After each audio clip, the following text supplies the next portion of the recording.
Every year, tens of millions of implants are placed into patients' mouths worldwide. Everyone involved shares the exact same assumption. It has a CE mark. It's FDA cleared.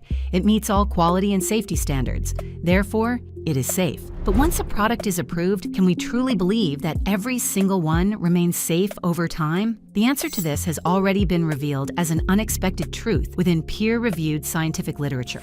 In a 2019 study published in the Journal of Clinical Medicine, researchers including Dudek, Albrechtsen, and Wennerberg randomly sampled commercially available implants for SEM analysis. Their findings were troubling. Organic residues and metallic contamination particles were detected on several implant surfaces. In 2023, a study in the Journal of Functional Biomaterials by Mtanis, Biadzi, and Ormianer analyzed 45 implants across 3 different brands using SEM and EDS. The results were unexpected. Carbon-based contaminants were found on every single brand tested. Even brand new implants fresh out of the packaging showed traces of organic and inorganic residue. An even more astonishing finding came from a joint study by the Clean Implant Foundation and Charité Berlin.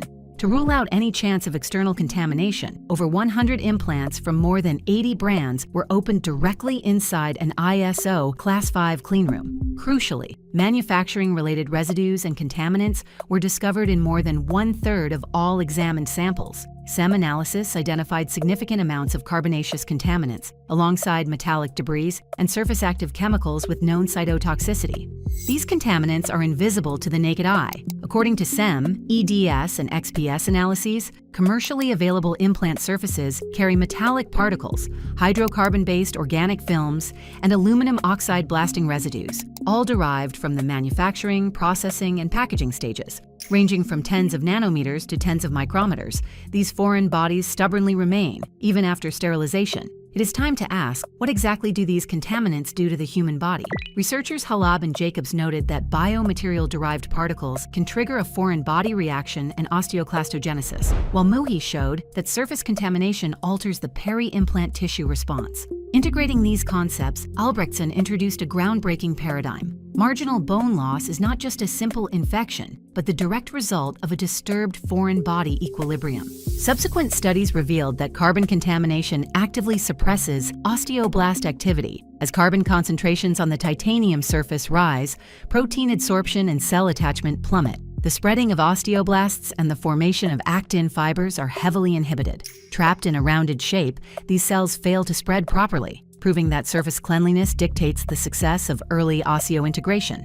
Furthermore, loose nano and micron-sized metallic particles have been shown to trigger inflammatory pathways. These inflammatory mediators activate osteoclasts via the RANKL and OPG pathway, ultimately driving bone resorption. Albrechtsen's hypothesis was correct. Manufacturing-induced surface contamination disrupts the foreign body equilibrium from day one. In other words, osseointegration may be compromised even before implant placement. In 2023, case reports identified manufacturing contamination as a newly emerging risk factor for peri-implantitis. One notable case involved implants from the same manufacturer showing excellent initial stability with an ISQ of 74 to 77. However, just 8 weeks later, a distinctive radiolucent halo appeared around the apical 1/3 to 1/2 of the implants on both sides. This bone loss followed an atypical pattern, localized strictly to the apical region while the crestal bone remained intact, even occurring on a healthy, pathology-free healing site. Ruling out conventional causes like occlusal overload or residual infection,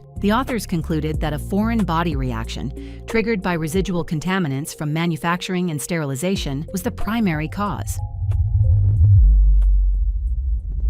We have to know, not believe, that a specific implant brand is without harm to our patients.